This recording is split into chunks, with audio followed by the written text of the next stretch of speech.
And the big bad we ever represented for Vibes Radio. Kenya, turn up the thing. Vibes Radio. Unit 10. Vibes Radio. Anywhere we go. Everywhere, anywhere. Vibes Radio. Never stop juggle. Never stop juggle. Kenya. Anywhere we go. Everywhere, anywhere. Vibes Radio. Anywhere we go. Everywhere, anywhere. Vibes Radio. Never stop juggle. Otherwise, this is the International Girl Child Day. Na vile nilikuwa nimewapromise earlier on, papa nilikuwa nimesema lazima tutakuwa na mgeni hapa. Atachapie more. Ashafika. Atachapie more about the International Girl Child Day. So with me in the studio today, help me to welcome Eva Macharia. Thank you so much for having me. Yes, Eva Macharia is the legal counsel FIDA Kenya.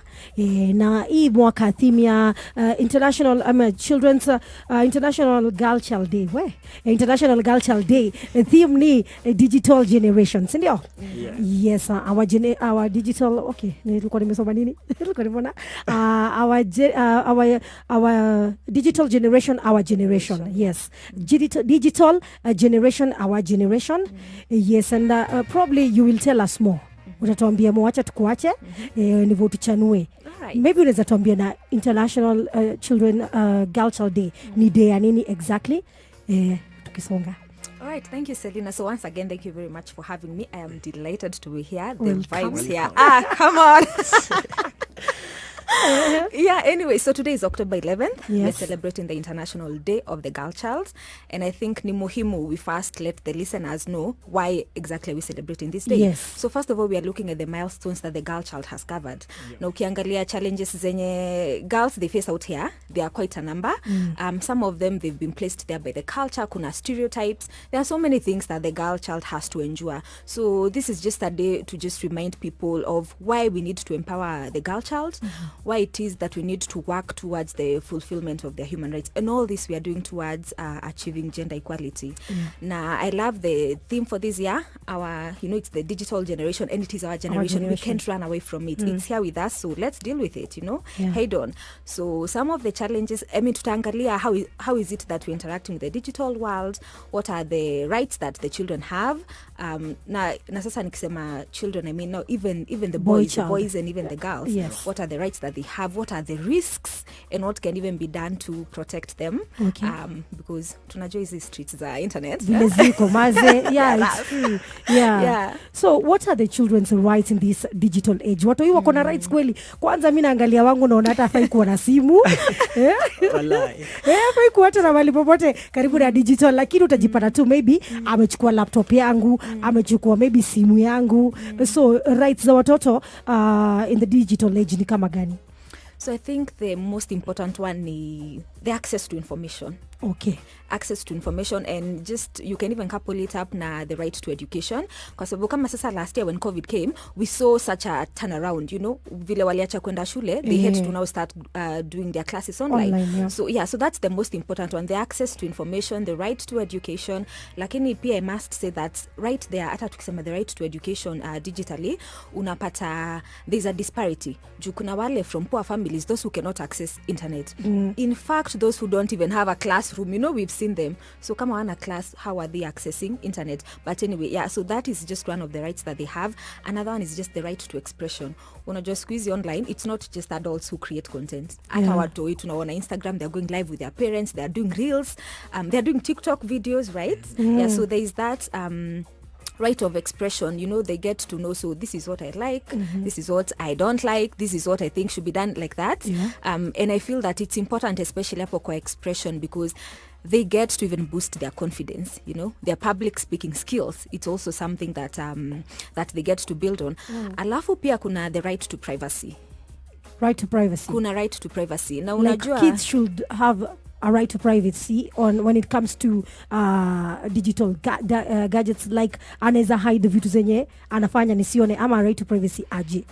When we talk about right to privacy, so first of all, let me say that nowadays, kuongea ukweli uko hapa kazi sasa kama Weselina, uko hapa kazi, your child has a device at home. Yes. So what they are doing right now, you're probably not able to monitor, you know? So, na unajua vile internet, like there are so many things that the children can get exposed to. So there is need for their privacy, now to be protected, right? Yeah, from the third party users, even from the social platforms that we have.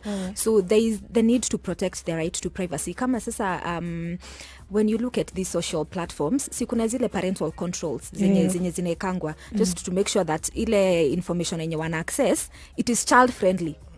Because the content out here utapata, it can get very exploitative for the children. Yes. And I think this is also something that we'll keep on having a discussion about as the show goes on, about what happens when their privacy is violated, what are some of the risks. But so right to privacy is also another thing. There's also a right to be safeguarded from abuse. Because the thing is, kama sisi as adults, if sometimes you even get trolled online, unasikia utalia, and you're a whole adult, just imagine what that does to a child, you know? So there's also that right to be protected from abuse. So mainly those are the rights that we are looking at, the right to access information. And by the way, nowadays, there are so many opportunities that come with the online the digital world. There's so much information that comes with it, so they get new ideas, they get new content that they are watching. So there is that, as I've said, there's a right to education, there's a right to privacy, the right to express themselves, and also to be protected from abuse. So just in a nutshell, those are just some of their rights as children. Okay, interesting. Sikuwa najua. Na by the way, kama uko na swali maze, come through yes on 40131 tutumie swali yako asapo in regards to watoina internet, watoina digital platforms. Maybe kama uko na experience, mtu wako ashe experience kitu through the digital platforms maze, tuchapia pa kwa 40131 ama come through Twitter, Instagram, Facebook at Vibes Radio KE, at Rongalesa, at DJ, at Papa Day.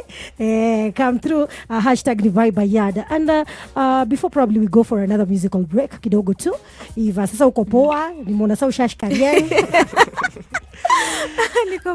Yes. How does children internet use you contribute positively to the child outcomes and well-being? That's a very good question, Selena. And I think the first and the most important thing ni entertainment. Ile saying inakuanga aje, work without play makes Jack a dull boy. That is what it says. So children, the number one thing is that they have to get entertained. Be it kule YouTube Kids, be it on, am I allowed to mention the shows? Netflix TV. Yes, so first of all, they get to be entertained. Alafu pia kuna engagement with community and even their relatives. Unajua I don't know about you, Selena, but when I was younger, ukitaka kuongea na relatives, you had to go borrow a phone from your mom, sijui from who, like that. So now they get to engage with their relatives, with even their classmates. And another thing that I saw that was interesting is that nowadays, watoto hata wana interact na watu wako, other children from other nations, just through the phone, something that we couldn't do during our era. No, we had pen pals, lakini. Go on. I remember pen pals, but then sasa kabla, okay, but I feel like that took quite a lot of time. Yes, but nowadays, I mean, just like this, mkiwa hapa mnaongea na mtu akona huko UK, you know, so they get to interact a lot. There's also, they get new ideas, you know, things that even we could never think of. They just start getting new ideas. Alafu, it's also important for their physical and also just for their wellness. Sijui kama unaonanga games kama online, kuna zile za blocks, you know, so that now children, they know how to color coordinate things, you know, things like those. It just builds their wellness, be it physically. Pia kuna zile DIY, do it yourself. Yes, children are doing things by themselves nowadays. They are building things. Na hizi ni vitu zenye wanapata online. So I feel like these are just things that are working for their wellness. Yes, indeed. All right, maswali zimwokalize 40131. Otherwise, select us Papa de Skuma Kiasi. Catch the vibes on air and online. And of course, Eva Macharia, yes, from FIDA. Yani, watu kisikia FIDA, wataka kutoroka. Bada tunanga ubaya na mtu. Mfido anataka kutoroka hapa. Hadi kuna chali ananiambiaje? Acha nisome tu hiyo come through Facebook anaitwa Jeff Mona Njugusha ati mbona FIDA inakuanga saidia wa mama pekee? Hizi ni maswali utajibu tukisonga. Alafu pia naambiwa msisahau boy child gender equality. But ulikuwa umesema this year hata vile theme inasema ni our digital generation, our generation. Hata ati mwangalie girl child pekee yake. It's all about the child and digital content na vile wanafaa kuwa safe. Watu hiyo wanafaa kuwa safe kwa hiyo space, ndio? So Motes Bugibugi, I hope umewai ama hope umesikia. Alafu naambiwa okay, ni nani kuna chale alikuwa amesema ati ni fiti girl child protectiwe hapa hivi kwenye Facebook. Ni wale wanajichulia Facebook Vibes Radio Facebook fan page of Vibes Radio KE. Otherwise Twitter, Instagram, Facebook pia zidi kujiachilia. And right about now Eva bado kanasonga poa. Nasikia unaambiwa boy child sijui nini, nasikia vile wanajitetea. But wacha turudi story ya watu tena na internet use, yeah? How can children's internet use amplify the risk of harm and potentially undermine their well-being? Yani watoi wako at risk aje na well-being yao inakuwa undermine aje na use of internet? Alright, hiyo ni swali poa Selina. And I must say that vile tu tumeanza tukisema that internet inaleta so many opportunities for the child. Hata tumeangalia rights zao, but to be honest risk ziko hapo zinayapelekana, you know, pamoja hand in hand. Na pia vile tumesema the internet streets are not really safe. Yes. So kuna risks ambazo watoto wanakuwa exposed, and some of them is harmful content. There is harmful content out there, and na ingine unapata ina expose our watoto sexually. Yeah. You know, there is sexual content out there. So some of the things that unapata wanaview ni pornographic content. Yes. Unapata kuna racist content, you know. I was also thinking terror cells when they're recruiting people, wanatoanga watu wapi? Internet. On the internet streets, right? Trafficking, for the human traffickers, they recruit people from the internet. And hatuongei vitu zenye hatujawahi sikia. Najua hata nyinyi mmesikia. You know, these things are happening. So children can get exposed to very many risky things online, and they are potentially harmful even to their well-being, you know, their physical, their mental, and their emotional well-being. So that is one thing that we cannot forget. And the truth is vitu zote, like no, just viewing all this explicit content in our affects. Sasa unapata mtoto wako ameanza behave in a very strange way. They suddenly become truant. Unapata sasa hata hakai nyumbani, anapotea, you know, they drop out of school. Those are just some of the things that come with the risks that I'm talking about. We also look at the harm to the child. Unajua online kuna pressure. Even we as adults we feel it. You know, there is so much pressure. So saingine unapata a child is going through so much pressure, maybe because of what they've seen their fellow children doing. So anaanza kupata anxiety. They suddenly want to fit into something that, you know, that they probably cannot fit. So anaanza kukua na anxiety, you know, depression. We've also seen instances where children, they even you know, committing suicide because of vitu zenye wameona online, you know, and that need to fit in. So that can also become harmful for the child. Alafu kitu ingine which is very important, and it's not only important for children, even for us as adults. Unajua saa ingine tunapenda kupost sana, tunapenda kupost everything, you know, I'm right here, I'm doing this, I'm doing that. So you overexpose yourself, and the truth is the internet does not forget. True. Kuna mtu atachukua receipts, you know, they'll take a screenshot receipts, you know. So even when you delete, yes, mnapeleka team master. But anyway, so no, having done all that, as I'm saying, the internet does not forget. So in the future, because the thing is, they won't remain children forever. True. So in the future, sometimes unapata, they want to apply for jobs. Employer akienda online, the things they are seeing there, they don't want to be associated with you, and what you stand for. Sometimes you want to travel out of the country, but when they look at what you stand for, what you post, they can't take you. Educational institutions, you know. So all these things, I'm just saying all this to say that even what is posted online, there is need to look at what someone is posting online. By the filter what you're posting. Yes, and I think the biggest challenge is cyberbullying. which affects again not only children but even adults. But now when we are focusing on the children, there is so much victimization that comes with it. Unapata, and sometimes the bullying is done by children. It's not only, it can be done by adults but also by children. And especially nowadays, as we are seeing that every child has a phone. So in school, unapata they're being body shamed, they're being told you're not even beautiful, you're fat, there is need to conform to a certain body size that the internet shows you. So if you're not like that, you're find that you're beautiful. You're not beautiful, so you're being body shamed. Unapata sasa now that's when a child might even start getting anxiety, panic attacks, they hate themselves, their self-confidence just goes down, So cyberbullying is another risk. Challenge. Yes, and the truth is, now that we are celebrating the International Day of the Girl Child, there is so much that girls go through online, and I think it's important to state that more often than not, even when you look at the statistics, the girls are the ones who are likely to be exposed to these things. When you look at the exploitation yenye inafanyika kwa internet, it is girls that are likely to, to experience these things. So online sexual exploitation, online pornography, we are just seeing girl child there, So there is need to just sensitize people on what should be posted, what should not be posted. Parents, what limits should be there? Have you put a time limit for, for internet usage for your child?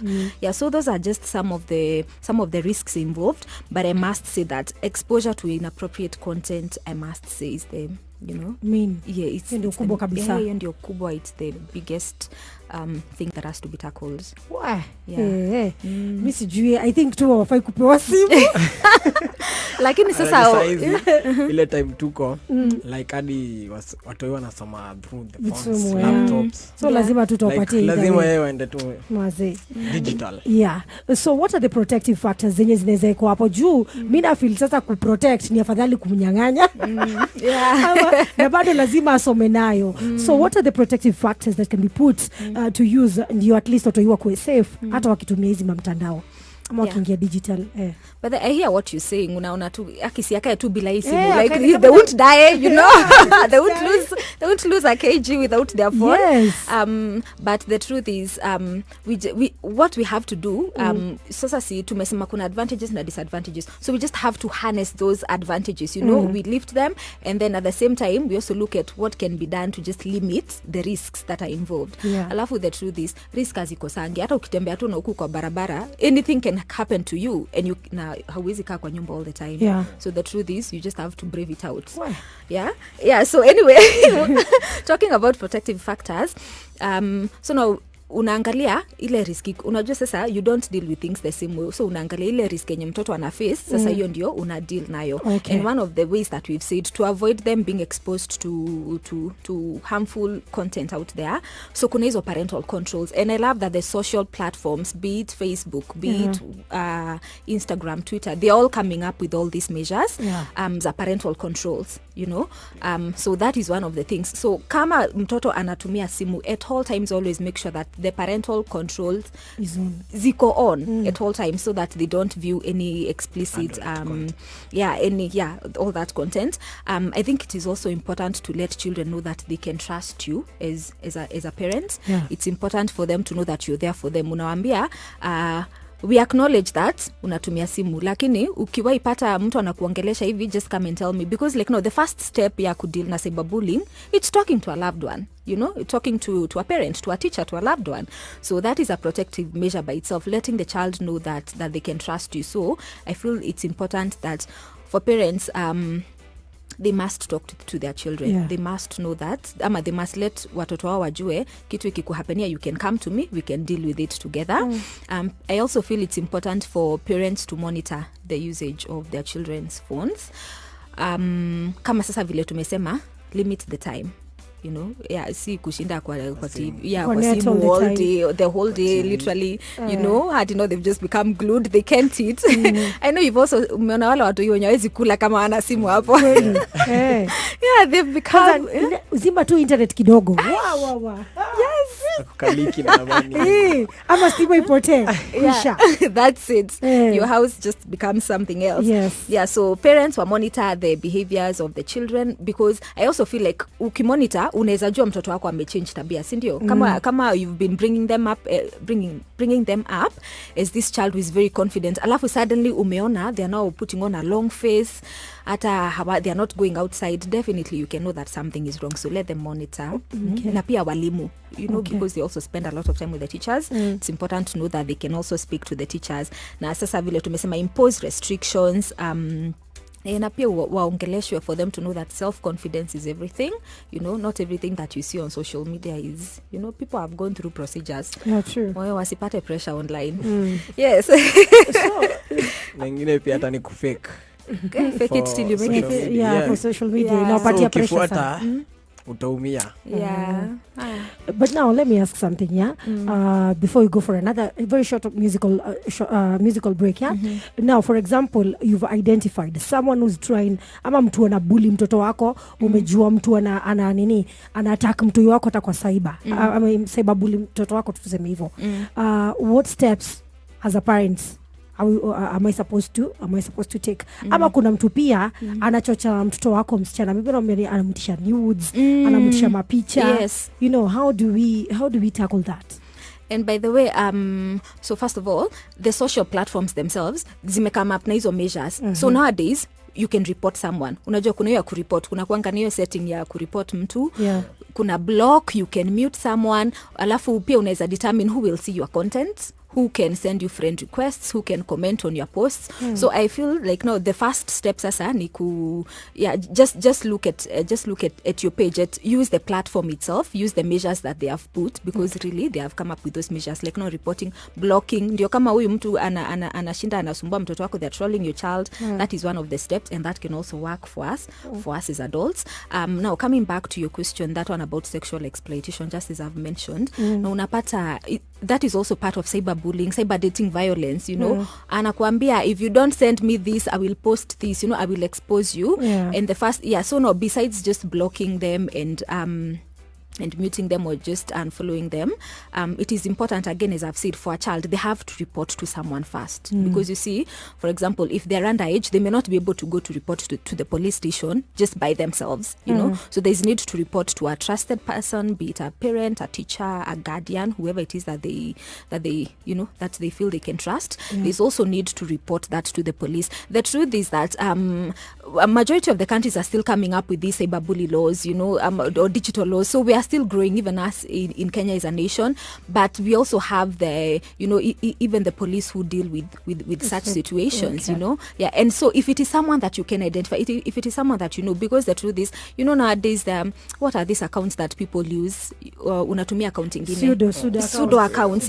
Yes, so people nowadays, they use pseudo accounts, so you may not exactly be able to tell who is behind this. But also reporting that matter, it's important for you to report to the police, because watu wengine sasa, they even start stalking your child, and stalking is another thing that we can't forget on the internet streets. So it is important to report these matters to the police, for the police to take over the case. Of course, they can be able to tell who this person is. And it reminds me of a case that was even done in Finland, where a child's personal information was used. A 12-year-old, it was used on a dating profile. Okay. Imagine, it was used on a dating profile. So these things are there and they happen, but the court was saying that it is the responsibility of the state, to protect someone. Now, hata internet service providers, even them, it was important for them to just release the identity of the person who exposed this child, because sasa information ya mtoto imechukuliwa, imetumiwa online. Can you imagine what that does to a child? So wrong. It's psychological torture. So anyway, so those are just some of the things that you can do to protect your child. But I think the most important thing is to speak up, because if they don't know that they can speak up, then they may just be there and they're having internal problems and they don't know what to do. Eva, nafurahia story, because there are things that aki si chukulia tu hivi for granted. Tunatoa ni sawa tu mtu yake kishika simu, ni sawa tu mtu yake fanya hivi, but we don't know hata zile vitu watu wanapitia through hizo simu. simu which is causing more harm than good. Yeah, So kidogo musical break, but tunarudi maswali zikuje 0719012700 na kuja kwa Mama Tenje. Catch the vibes on air and online. Yes, na tuko na Eva Macharia, all the way from FIDA, Legal Counselor Support. Na vile tumekuwa tukiongea ama vile tumekuwa tukisema Eva, story ya watoi na net na nini na vile ya kuwa protect. Nimeona FIDA already washa tweet wakasema report cyberbullying, their measures put on the social media platform, zenye vile tu ulikuwa umetuambia hapo earlier on. But then let me ask, what is netiquette?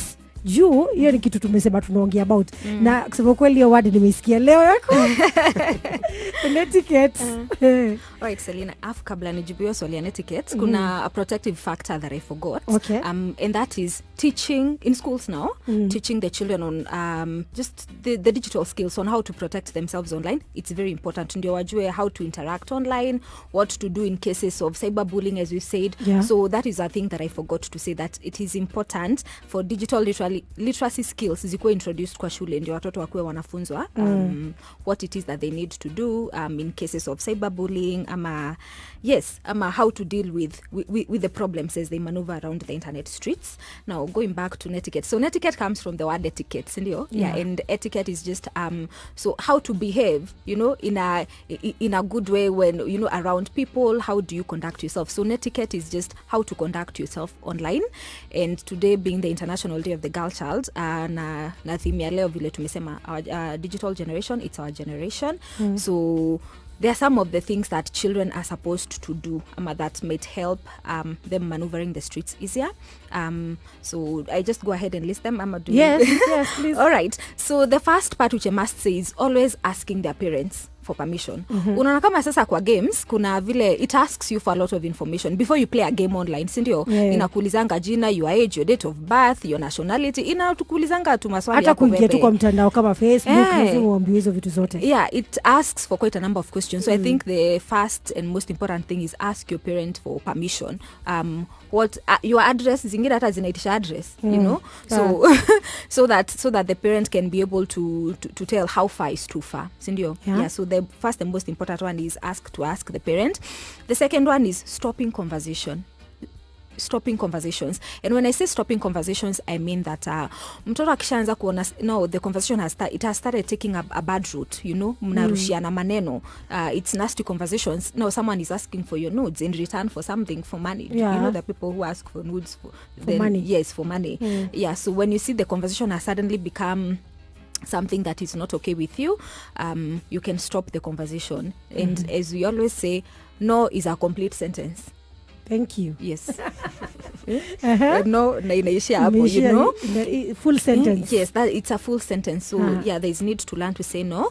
The other thing is the children, they also need to be careful. Kuongea ukweli, children can be very trusting, especially juu hawajakuwa exposed to the world, and they feel that everybody, as long as ameongelesha vizuri, they feel like yes, it's their friend, they're on their side, So it's good for them to know that they cannot trust anyone on the streets, on the internet streets. It doesn't matter who they call themselves. Yeah, so if it is not perhaps a relative or a parent, then don't go trusting anyone with information. Yes, and then think before you post. Think before you post. Not just squeezy wanaitangwa keyboard warriors. Keyboard warriors. Yeah. Yes, your KOT. Unaandika maneno hapo. Yes. Yeah, so children and because you don't want them copying what they see on KOT, for instance, it's important for them to think before they post. So when you're talking about think, is it true? Is it honest? Is it inspiring? Is it necessary, honestly? And is it kind to the other person? And I like to say that ufanye huyo mtu mwingine vile unaweza taka kufanywa. So kama utaki ni kuita jina, I mean sita kuita jina, juu hata mimi sitaka uniite hiyo jina. You see? Yeah, so it's important for them to think before they post. And then finally, it's important for them to tell their parents and their teachers, because they're the ones that they interact with the most. True. So that is just part of the netiquette that we're talking about. Okay. But unapata watu hii hawataki kutuongelesha. Ukweli, when you have a teenager maybe in the house, they don't want to talk to you. So how do you monitor them then? cause ama kuna nini unaweza fanya ndivyo ujue mtu wako anafanya nini online hata saa ile wewe uko around unaona na ama saa ile amekataa ku open up ama pesa nyingine pia amefungua account na pseudo accounts. How do you handle that? Yeah, that's a very important question, and I feel that kama mtoto hataki kukuongelesha, surely there must be someone that they want to talk to. There must be someone that they talk to. It may not necessarily, it's not always the parent, because again, unajua teenagers kuna koka kitu, you want to be rebellious. I don't know what, I think it's the age. Yeah, you want to be rebellious, you think the whole world is against you, you know. Yeah, but if they can't talk to you, I feel it's important for wazazi wana reiterate wajue, you can always come to me. But even if you don't come to me, just talk to someone, talk to a teacher, talk to someone, you know. So they may not want to open up to you, and sometimes maybe wanasikia unawaonea ama they are afraid of how you'll react. Unajua pia saa ingine temper inapanda shwa just like that. Yeah, so sometimes they are probably afraid of how you'll react. So I think it's important just to let them know, even if you don't talk to me, talk to someone, and of course that someone, they have to be trusted enough to get this child the help that they need, be it psychosocial. Unajua hata psychosocial inafika mahali watoto wanahitaji psychosocial, you know, because they get affected again by what they see on the internet. So let them know that speaking up is the first point. Okay. Yes. So wacha nende kama kuna mmoja wawili kitu watasema hapa. Vibes Radio, hello. Hello. Hi, sasa? Brown Galnesa, habari? Mzuri sana, naongea na nani? Supu ya chao all the way from Nandi. Aha, supu ya chao unasemaje? Leo ni International Day of the Girl Child. Uko na swali kwa mgeni wetu? About watoi na internet. Sina swali, ndo nimetune tu saa hizi, ndo nimetokea kazi. Aya, poa, asante. Aya, Cassandra mama? Sasa. Fiti sana, ni aje? Kwa fiti. Tuko poa. Salamu tu basi nikipita. Hapo kila mtu akolokta goteke na selecta goteke pia. Aya, asante. So baby, before we go away, any final words, anything yenye uta add? Eva? Okay, so this is what I'll say. The internet is here to stay. We are not running away from it. And children, when you are talking about equal opportunities for children, we have to talk about access to digital, content for the children. So the thing is, let us just work on increasing, the advantages, monitoring the children, making sure that they are safe, that their well-being is being taken care of, and at the same time, we work on minimizing the risks. Minimizing the risks. Yes, minimizing the risks. Alafu sasa DJ Papa. Yes. No. Yes, Papa. Yeah. So I want to dedicate a song to all the girls, the children to be precise. Because social media unajua imecreate vile tu tumesema, they want to feel that they can fit in social media. Na saa ingine wanapata there is this body that, as we've said, imekwa kwa social media, this is how you're supposed to look, but we just want them to know that they are fine just the way they are. They don't have to lose anything, they don't have to gain anything, they're just fine, wako tu sawa. So the song is called inaitwaje? Taras Friday, just the way you are. Just the way you are. Yes. Yeah, that's nice. I feel it's a song that is going to uplift the girls. Yes. Yes, they're okay just the way they are. All right, thank you very much for coming over. Thank you for having me. Poa. Tumecelebrate siku vizuri, tunajua vitu mingi sana kuhusu the International Girl Child Day na digital, vile watu tunaweza protect watu wetu pia, especially wasichana digitally, si ndio? Thank you. So until next time, uko ready na hiyo Eva Macharia? Take it away. And the big bad we ever represented for Vibes Radio, Kenya. Turn up the thing, Vibes Radio. Unit 10, Vibes Radio. Anywhere we go, everywhere, anywhere. Vibes Radio. Never stop juggle. Kenya. Anywhere we go, everywhere, anywhere. Vibes Radio. Anywhere we go, everywhere, anywhere. Vibes Radio. Never stop juggle.